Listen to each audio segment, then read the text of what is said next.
The mud splattered across Elena's worn dress as the carriage wheels rolled past, its occupants laughing at her outstretched hand. She had been kneeling on the cobblestones of Millbrook's main square for 3 hours, her stomach gnawing at itself with hunger, her pride long since dissolved into desperation. The morning sun cast harsh shadows across her hollow cheeks, making her appear even more gaunt than she already was. "Please," she whispered to the next passerby, a well-dressed merchant, who recoiled as if she carried plague. "Just a coin for bread." The merchant's wife clutched her pearls and hurried past, whispering loud enough for Elena to hear. Disgraceful. Why doesn't she find honest work like decent folk? Elena's fingers trembled as she pulled her shawl tighter around her shoulders. Honest work. If only they knew how she had tried.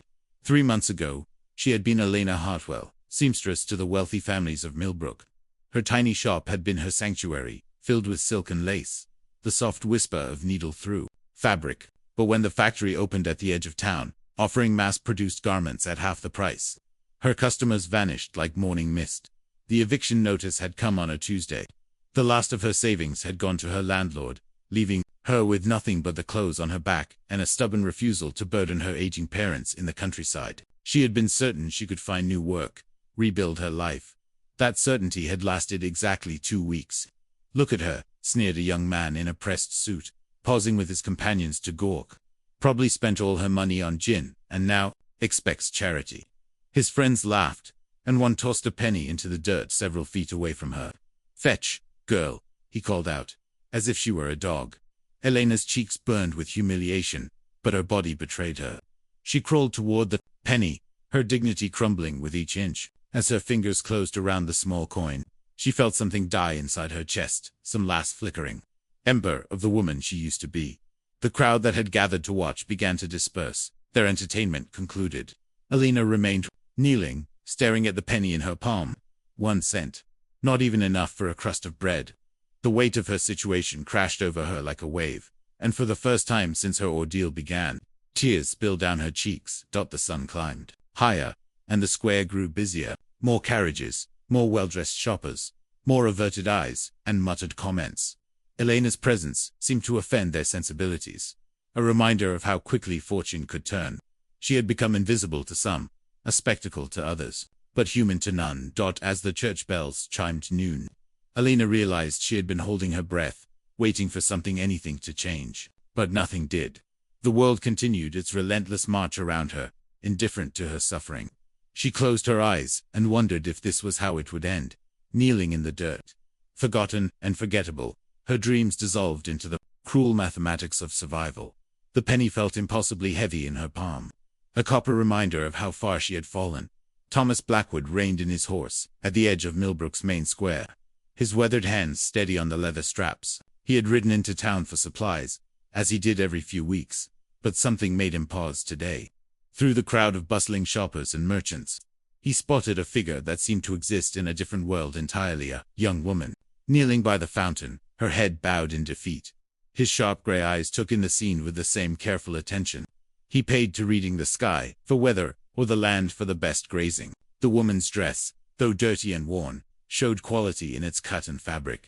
Her hands, though trembling, were soft and pale, not the hands of someone accustomed to physical labor. But it was her posture that caught his attention. The way she held herself, even in degradation, suggested a dignity that circumstances had not yet managed to completely destroy. Thomas had seen enough of the world to recognize the difference between those who chose the streets and those who were driven to them.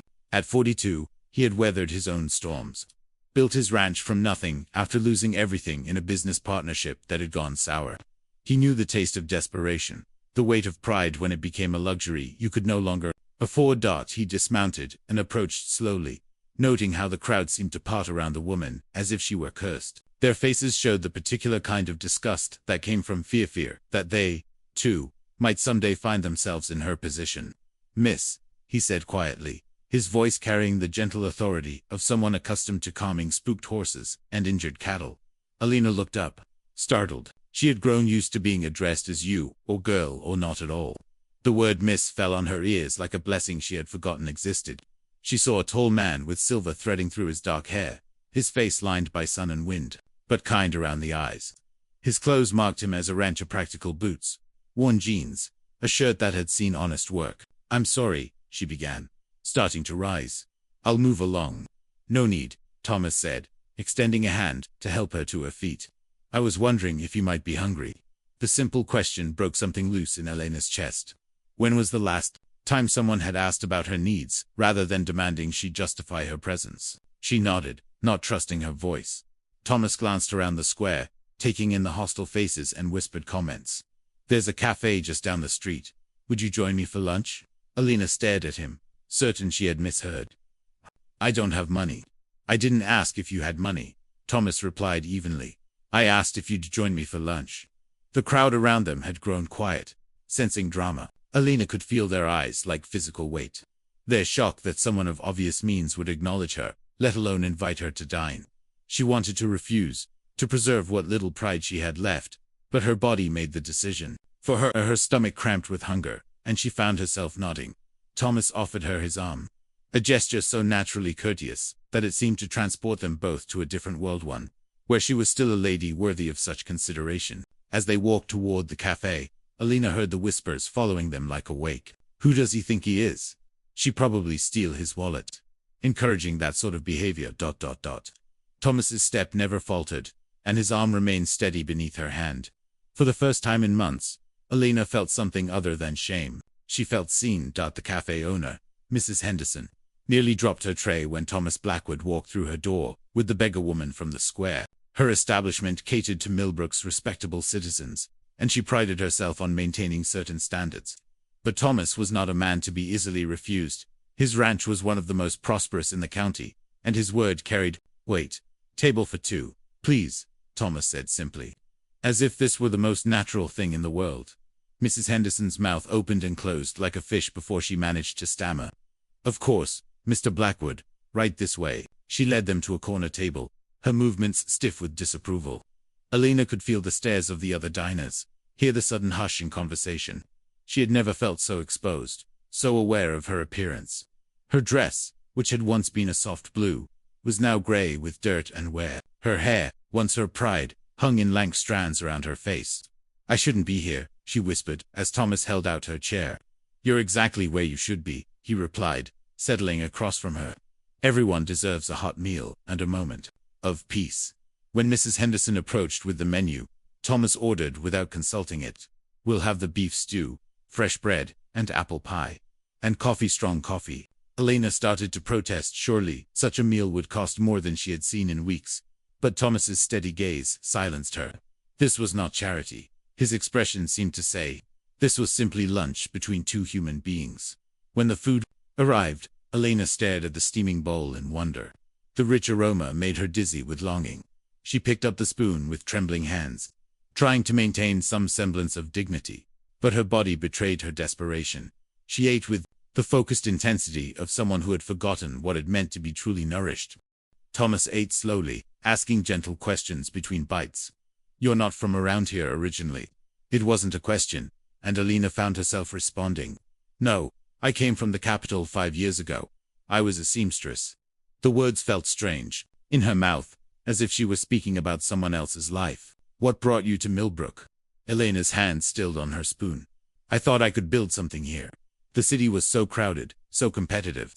I wanted to create beautiful things for people who would appreciate them." She laughed bitterly. "I was naive."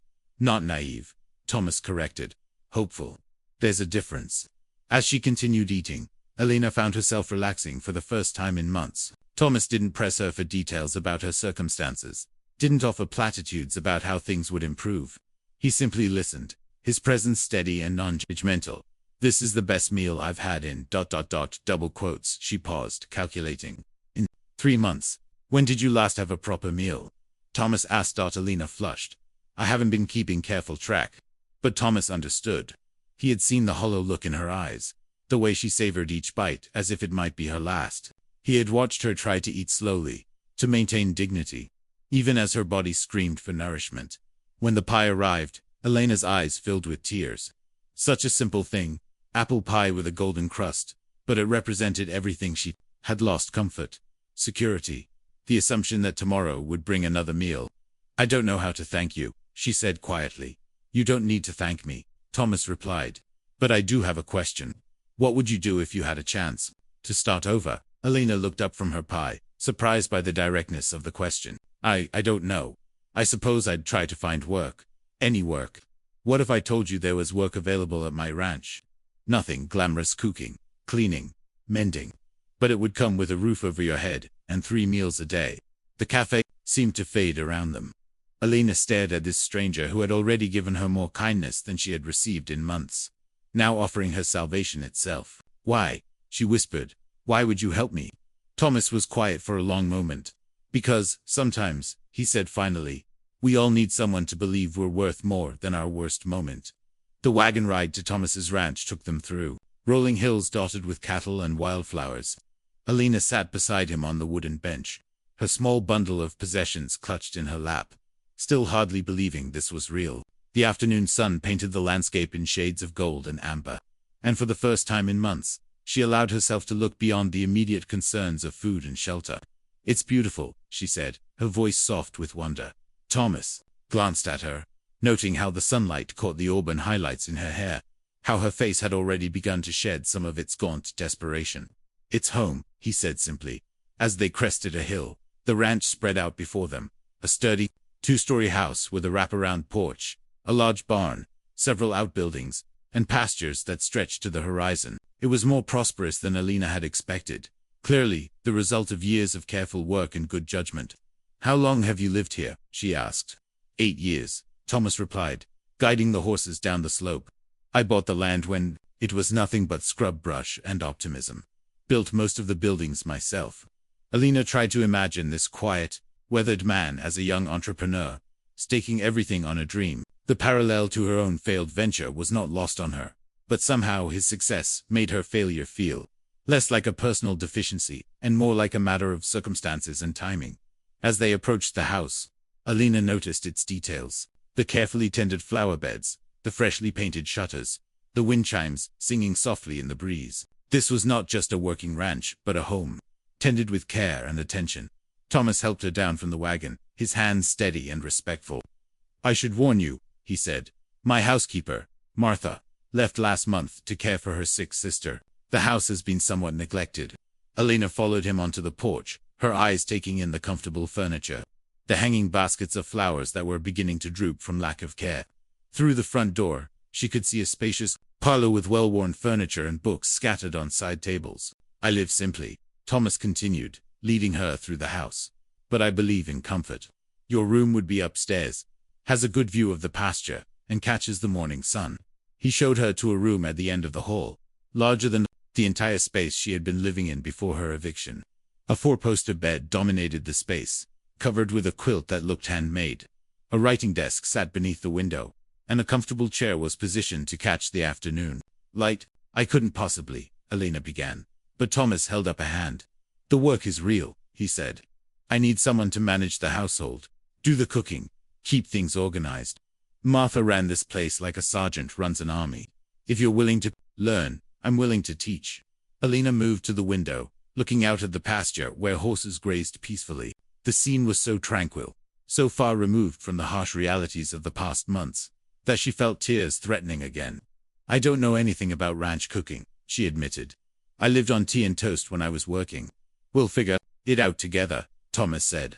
I'm not a demanding man, but I do appreciate good food and a clean house. Beyond that, your time is your own. He paused at the doorway. There's a wash basin and pitcher on the dresser. Take some time to get settled. Dinner's usually at 6, but tonight we can make it 7 if you need more time. After he left, Elena stood alone in the room, hardly daring to believe her circumstances had changed so dramatically.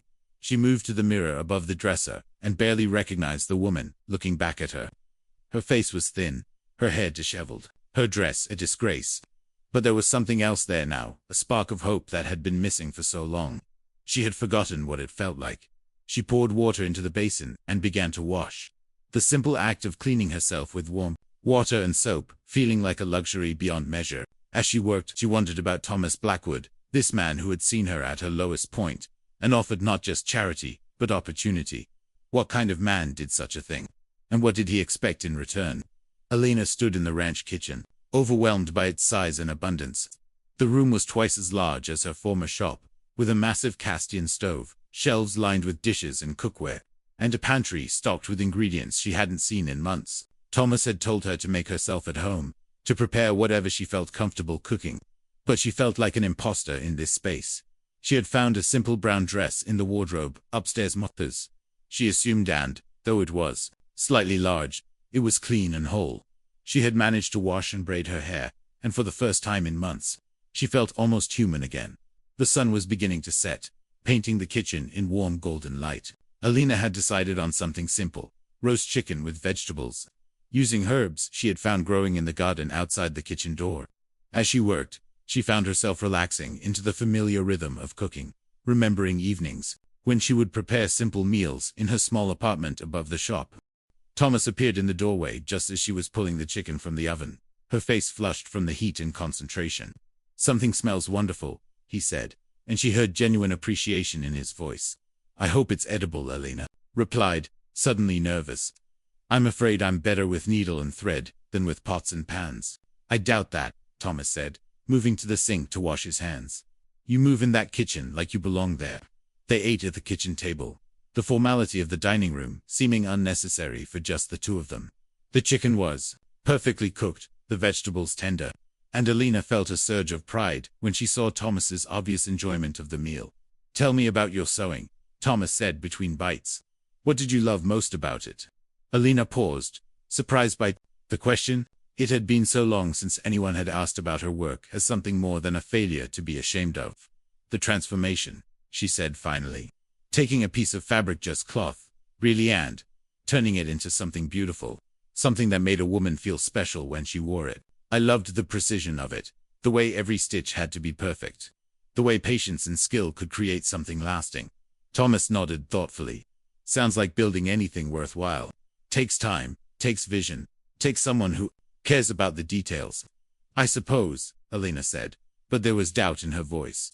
"Though I clearly didn't understand the business side of things well enough."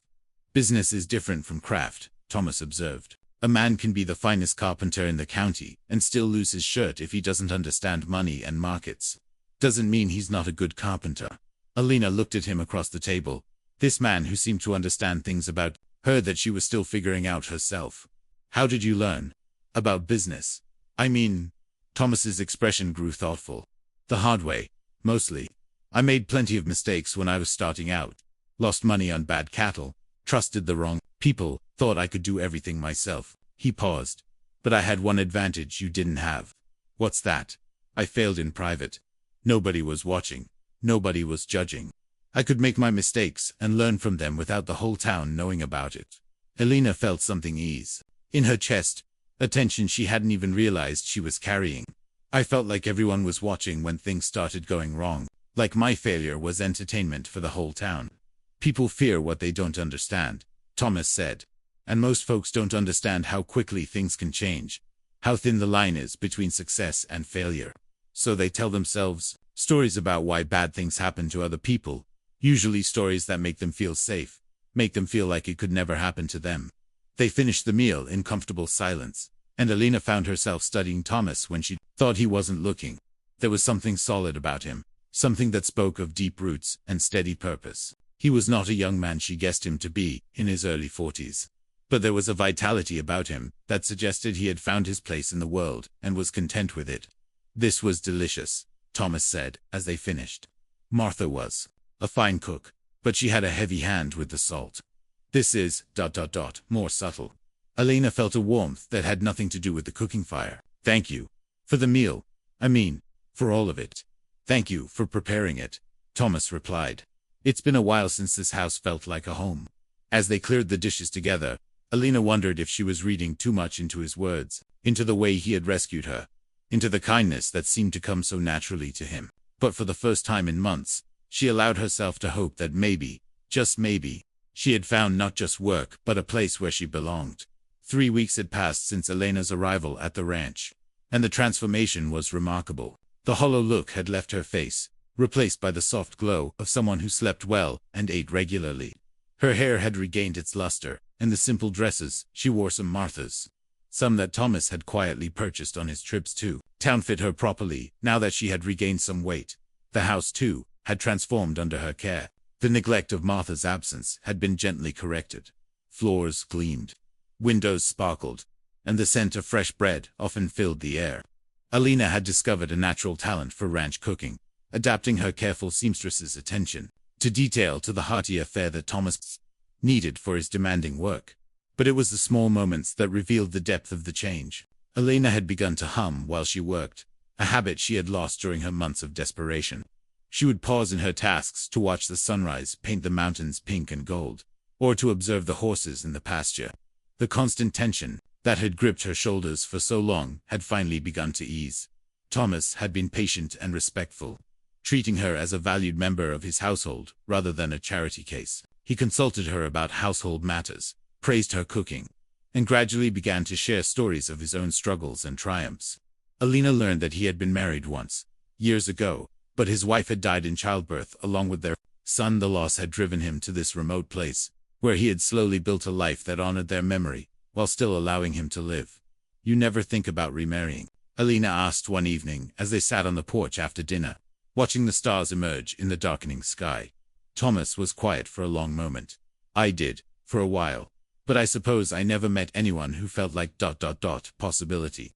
Something in his tone made Alina's heart skip, but she didn't press. Instead, she told him about her own dreams, the dresses she had hoped to create, the customers who had become friends, the small but meaningful life she had built before it all came crashing down.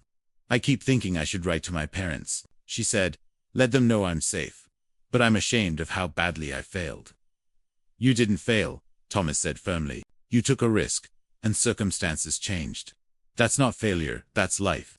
Alina looked at him in the gathering darkness. This man who had given her back her dignity, along with her security. "Why did you really help me that day?" "The truth." Thomas leaned back in his chair, considering. "You reminded me of someone. Your wife." "Myself." He turned to meet her eyes. 8 years ago, I was sleeping in my wagon, and washing in streams. I'd lost everything I'd built back east, my business, my reputation, my confidence. I came here because I had nowhere else to go. Alina stared at him, trying to reconcile this image with the successful rancher she knew. "What changed?" "An old man named Peterson owned this land. He found me camping by his creek, probably looking as desperate as you did that day in town. Instead of running me off, he offered me work, not charity work. He said he saw something in me that I'd forgotten was there, and you're doing the same for me." Thomas nodded. "Peterson died before I could properly thank him. But I figure the best way to honor what he gave me is to pass it along when I can." They sat in companionable silence, the night sounds of the ranch settling around them. Alina felt a peace she hadn't experienced in years, a sense of being exactly where she was supposed to be. But underneath that peace was something else, a growing awareness of Thomas, not just as her rescuer or employer, but as a man. She had begun to notice things, the way he handled his horses with gentle authority, the consideration he showed in all his interactions, the rare but transformative power of his smile. She had caught him watching her sometimes, his expression thoughtful and warm, and she wondered if he was feeling the same subtle shift in their relationship that she was. "Alina," Thomas said suddenly, his voice careful. "Yes, I want you to know that whatever happens, you have a place here for as long as you want it. Not just as my housekeeper, but as family, I suppose." Alina's heart clenched at the word family. But she heard something else in his voice, a question he wasn't quite ready to ask, a possibility he wasn't quite ready to name. "Thank you," she said softly, "for everything." As they rose to go inside, Thomas paused at the door. "Alina, Jess, I'm glad you're here." The simple words carried more weight than any grand declaration, and Alina fell asleep that night with a smile on her face, dreaming of possibilities she was finally brave enough to imagine. Alina's hands trembled slightly as she smoothed her dress, a new one that Thomas had insisted she needed for the church social. It was the first time she would face the people of Millbrook since that humiliating day in the square. And despite the transformation in her circumstances, the prospect filled her with dread. "You don't have to come if you're not ready," Thomas said gently, adjusting his own Sunday clothes. "There will be other gatherings." "No," Alina said, lifting her chin with determination. "I can't hide forever. And I won't let them think I'm ashamed of honest work." Thomas smiled at her resolve. "That's the spirit. Besides, I'd be proud to have you on my arm." The words sent a flutter through Alina's chest. Over the past month, Their relationship had deepened in ways that neither of them had explicitly acknowledged. There were lingering glances, accidental touches that lasted a moment too long, conversations that seemed to dance around deeper feelings. Alina had begun to suspect that Thomas cared for her as more than just his housekeeper, but she hadn't dared to hope. The church social was held in the town hall, and as they approached, Alina could see the familiar faces of Millbrook's citizens. Through the windows, her step faltered slightly, but Thomas's steady presence beside her gave her courage. When they entered, the room fell silent. Alina felt the weight of dozens of stares, heard the whispers that followed in their wake. She recognized many faces, people who had walked past her that terrible day, people who had laughed at her desperation. "Thomas," a voice called out, and Alina saw a well-dressed woman approaching. Mrs. Catherine Whitmore, the banker's wife, an unofficial social arbiter of Millbrook. "How wonderful to see you. And this must be your new ... housekeeper." The pause before the word housekeeper was loaded with meaning, and Alina felt her cheeks burn. But Thomas stepped slightly closer to her, his presence protective. "Alina has been invaluable to me," he said evenly. "I don't know how I managed without her." Mrs. Whitmore's smile was arched. "How ... Fortunate for you both. I do hope you're settling in well, dear. It must be such a relief to have found steady employment." Alina recognized the verbal Trapan invitation to grovel, to play the role of the grateful servant. But something in Thomas's steady presence, in the weeks of kindness and respect he had shown her, had restored her backbone. "It is," Alina replied calmly. "Though I think Mr. Blackwood might say he's benefited from the arrangement as well." A murmur rippled through the nearby crowd, and Alina saw surprise flicker across several faces. This was not the broken woman they had seen begging in the square dot. As the evening progressed, Alina noticed the careful social dynamics at play. Some people avoided her entirely, uncomfortable with the reminder of how quickly fortunes could change. Others were overly friendly, perhaps hoping to curry favor with Thomas through her. But a few older women mostly, who had seen their own share of hardship, offered genuine warmth. "You've got backbone," said Mrs. Peterson, the widow of the man who had first helped Thomas. "That's good. Thomas needs someone with spine." Alina was helping serve refreshments when she overheard a conversation between two women she recognized from that awful day. "Can you believe the nerve?" one was saying. "Acting like she belongs here, like she's one of us. Thomas Blackwood can afford to be charitable," the other replied. "But mark my words, she'll show her true colors eventually. People like that always do." Elena's hand tightened on the serving tray, but she forced herself to continue moving. She had expected this, had prepared for it. What she hadn't expected was the depth of her own anger, just at their words, but at the assumptions they revealed. When Thomas found her later, she was standing alone on the porch, taking deep breaths of the cool evening air. "Rough evening?" he asked gently. "I forgot," Alina said. "I forgot how quick people are to judge, how comfortable they are with cruelty when it makes them feel superior." Thomas moved to stand beside her, his presence warm and reassuring. "They're afraid," he said. "Afraid of what you represent." "And what's that?" "That any of them could be one bad month away from where you were. That success and failure aren't moral judgments, they're just circumstances." Alina turned to face him, struck by the insight. "Is that why you helped me? Because you understand?" Thomas was quiet for a moment. "I helped you because when I looked at you that day, I saw someone worth helping, someone who deserved better than what the world had given her." And now, Thomas met her eyes, and Alina saw something there that made her heart race. "Now I see someone who makes my life better, just by being in it. Someone who turned my house back into a home. Someone who—" He paused, seeming to struggle with the words. "Someone who what?" Alina whispered. "Someone I'm falling in love with," Thomas said quietly. The words hung in the air between them, transforming everything. Alina felt tears prick her eyes, but they were tears of joy, of relief, of finally allowing herself to believe in the possibility of happiness. "Thomas," she said, her voice barely audible. "I know it's complicated," he continued quickly. "I know people will talk, will say I'm taking advantage." Alina stepped closer, close enough to touch his face. "Let them talk," she said. "I'm falling in love with you too." The weeks following the church social brought a new rhythm to life at the ranch. Thomas and Elena's relationship had shifted from the careful dance of unspoken feelings to something deeper and more open. They found excuses to work together, to sit closer during evening conversations, to share glances across the dinner table that spoke of growing intimacy. Alina had begun to feel truly at home. not just in the house but in her own skin.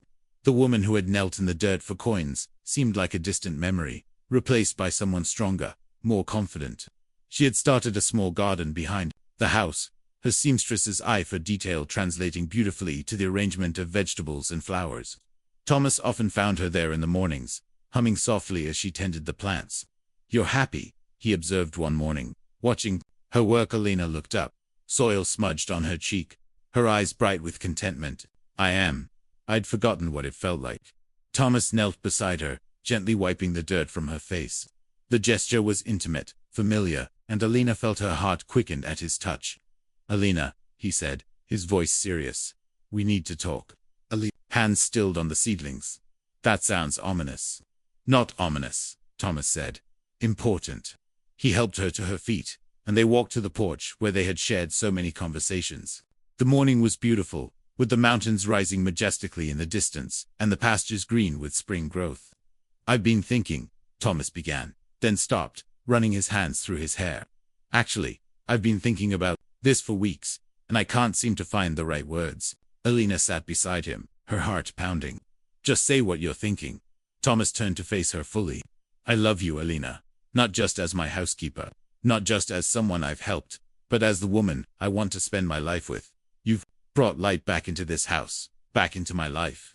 You've shown me that it's possible to build something new from the ruins of what came before." Elena's breath caught. "Thomas, ... I know people will talk," he continued. "I know they'll say you're marrying me for security, for my money. I know they'll whisper about how we met, about your circumstances." "Do you care what they say?" Alina asked quietly. "Not about me," Thomas said. "But I care about you. I care about protecting you from their judgment." Alina was quiet for a long moment, studying his face. "What if I told you that I don't care what they say? That I've learned the difference between surviving and living, and that with you, I'm finally living?" Thomas reached for her hands, holding them gently. "Then I'd ask you to marry me." The words hung in the air between them, weighted with possibility and hope. Alina felt tears spring to her eyes, but they were tears of joy, of disbelief that her life had led to this moment. "Yes," she whispered, then louder, "Yes, I'll marry you." Thomas's face transformed with relief and happiness. He pulled her into his arms, and when he kissed her, Alina felt the last of her old fears dissolve. This was not charity or convenience, this was love, real and deep and transformative. "I don't have a ring," Thomas said when they broke apart. Alina laughed, the sound bright and free. "I don't need a ring. I just need you." They spent the rest of the morning making plans, talking about their future with the excitement of two people who had found something precious they had almost given up hoping for. Thomas wanted a simple ceremony, and Alina agreed she had no desire for the elaborate wedding she might have dreamed of in her younger days. What mattered was the commitment, the promise to build a life together. "There's something I want to show you," Thomas said, leading her into the house and up the stairs to a room she had never entered. It was his study, lined with books and papers, but in the corner sat a small wooden chest. Thomas opened it carefully, revealing a collection of items, letters, photographs, and wrapped in soft cloth, a simple gold band. "This was my mother's," he said, lifting the ring. "She gave it to me before she died, told me to save it for the woman who would make me whole again." Elena's eyes filled with tears as he slipped the ring onto her finger. It fit perfectly, as if it had been waiting for her all along. "It's beautiful," she whispered. "Not as beautiful as you," Thomas replied. And Alina knew with absolute certainty that she had found her home. The news of Thomas Blackwood's engagement to his former housekeeper spread through Millbrook like wildfire. Alina had expected talk, but the intensity of the reaction surprised her. Some people seemed genuinely scandalized, as if Thomas's choice to marry someone who had once begged in the streets was a personal affront to their sensibilities. "It's not decent," Mrs. Whitmore declared loudly at the general store, making sure Alina could hear. "That man has lost his mind. She's obviously entrapped him somehow." Alina held her head high as she continued her shopping, but the words stung, not because she believed them, but because she knew others did. She had grown strong in Thomas's love, but she was not immune to the poison of public opinion. The wedding was planned for the following month. A simple ceremony in the church followed by a reception at the ranch. Alina had insisted on making her own dress, her fingers remembering the joy of creating something beautiful. She worked on it in the evenings, the white silk flowing through her hands like water, each stitch a meditation on how far she had come. Thomas noticed her growing tension as the wedding approached. "We could elope," he suggested one evening, as they sat in the parlor. "Go to the county seat. Have the judge marry us. Avoid all this nastiness." Alina looked up from her sewing, considering. The idea was tempting to escape the whispers and stares, to begin their married life in peace. But something in her rebelled against the suggestion. "No," she said firmly. "I won't let them drive me away. I won't let them make me ashamed of loving you, or of you loving me." Thomas smiled at her resolve. "Then we'll have the biggest, most beautiful wedding this town has ever seen." But 3 days before the ceremony, Alina received an unexpected visitor. She was in the kitchen preparing lunch when she heard a carriage approaching. Through the window, she saw a well-dressed woman stepping down someone she didn't recognize, but who carried herself with obvious authority. Thomas came in from the barn, and Alina saw his face change when he spotted the visitor. "Mrs. Aldridge," he said, his voice carefully neutral. "Thomas," the woman replied coolly. "I think we need to talk." Alina watched from the kitchen window as they spoke on the porch, noting the tension in Thomas's posture, the animated gestures of the woman. When Thomas finally came inside, his face was grim. "Who was that?" Alina asked. "Margaret Aldridge. She owns the largest ranch in the county, and she's been trying to buy my land for years." Thomas sat down heavily. "She heard about our engagement." Alina felt a chill of premonition. What did she want? "She made me an offer," Thomas said quietly. "A very generous offer for the ranch. She said it would be easier for everyone if I took it and started fresh somewhere else, away from all the complications." Alina's blood ran cold. "She wants you to leave because of me. She wants us to leave because she thinks our marriage will somehow damage the reputation of the area. Apparently, some of the other landowners are concerned about property values." Alina sank into a chair, the full weight of what they were facing settling on her shoulders. "Maybe she's right. Maybe it would be easier." "Alina, no." Thomas knelt beside her chair, taking her hands. "I don't want easier. I want you.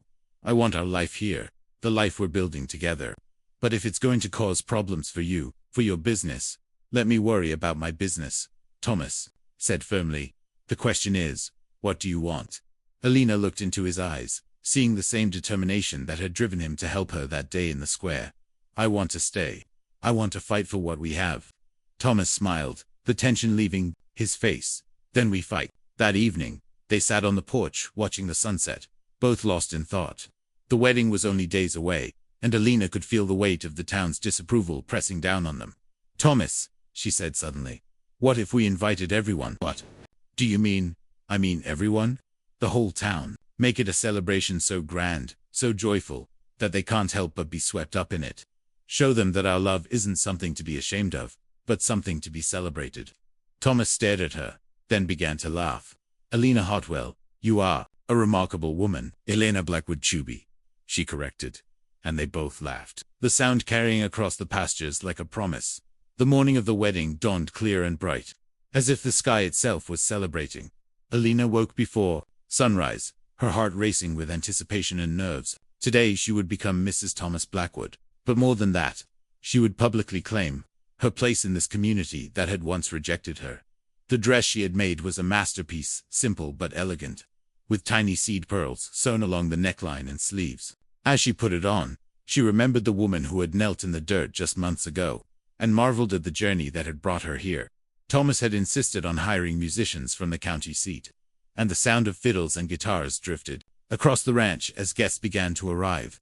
Alina watched from her window, amazed at the number of people coming up the drive. Word of their open invitation had spread, and it seemed like half the county had decided to attend. "You look beautiful," said Mrs. Peterson, who had come early to help Alina prepare. "Thomas is a lucky man." "I'm the lucky one," Alina replied, meaning it completely. The ceremony was held in the church, which was packed to capacity. Alina walked down the aisle on the arm of Dr. Matthews, the elderly physician who had become a friend during her recovery. She saw faces in the crowd, some friendly, some curious, some still disapproving, but all present, all witnesses to this moment. Thomas stood at the altar in his best suit, his face radiant with happiness.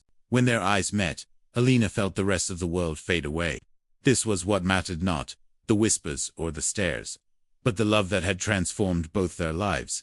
Pastor Williams performed the ceremony with dignity and warmth, speaking about love that redeems, hope that endures, and the courage to build new lives from the ashes of the old. When Thomas and Alina exchanged vows, their words were simple but profound. I promise to love you not, despite your past, but because of who you've become, Thomas said, his voice carrying clearly through the church. I promise to be worthy of the love you've shown me, Alina replied, and to build a future with you based on hope, not fear. When they kissed, the church erupted in applause. Even some of the most skeptical faces showed grudging approval, caught up in the obvious joy of the moment. The reception at the ranch was a revelation. What had been planned as a simple gathering had evolved into a genuine celebration. The musicians played with enthusiasm, children ran laughing through the gardens, and the tables groaned under the weight of food contributed by neighbors, who had decided to embrace rather than shun the new couple. Alina moved through the crowd, in wonder, accepting congratulations and good wishes from people who had once looked through her, as if she didn't exist. Mrs. Whitmore, looking somewhat shell-shocked, actually managed a stiff but genuine compliment on Elena's dress. You made this yourself? She asked, fingering the delicate fabric. I did, Elena replied. It's what I used to do, before circumstances changed. Mrs. Whitmore studied her with new interest. Perhaps we should talk sometime. I've been looking for someone to make my daughter's wedding dress. As the evening progressed, Elena found herself in conversation with other women about sewing, about recipes, about the ordinary things that made up daily life. She realized that she was no longer the town's former beggar. She was simply Elena Blackwood, Thomas's wife, a woman with skills and opinions and a place in the community. The most moving moment came when old Mr. Henderson, the cafe owner's husband, approached her with tears in his eyes. Mrs. Blackwood, he said formally, I owe you an apology. My wife and I, we weren't kind to you when you needed kindness.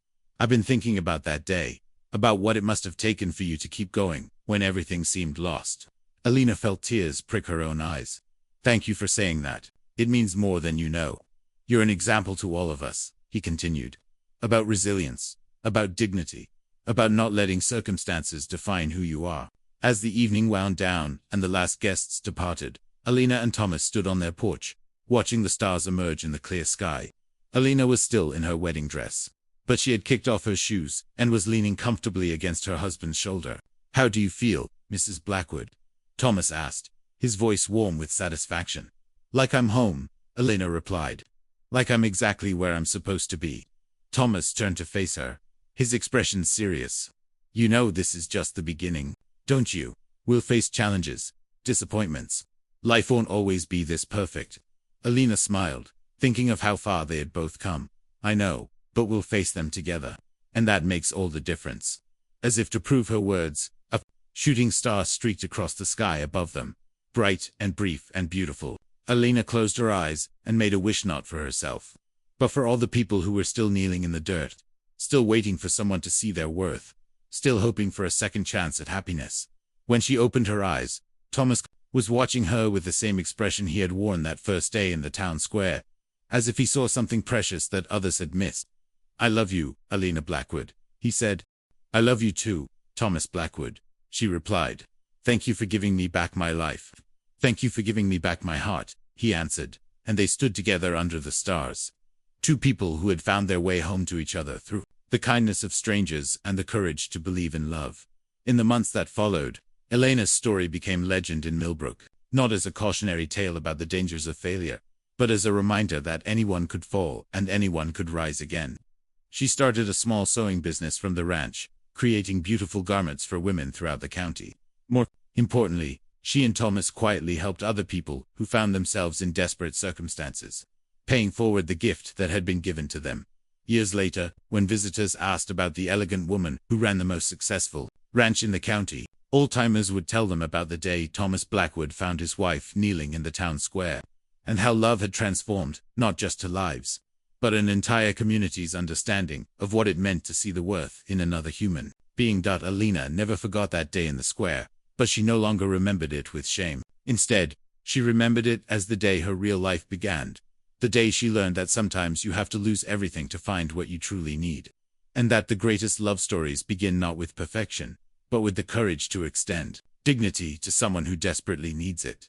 The ranch prospered, the marriage flourished, and Elena Blackwood became known throughout the region not as the woman who had once begged for bread, but as the woman who had turned compassion into a way of life, proving that the greatest victories are not won over others, but over the circumstances that tried to define us. In the end, it was not the bread that had saved Hurt, it was the dignity that came with it, and the love that grew from a single act of human kindness, offered without judgment or expectation of return. That was the true miracle of their story, and the reason why, even decades later, people still spoke of the day the rancher gave a desperate woman not just bread, but the chance to become who she was always meant to be.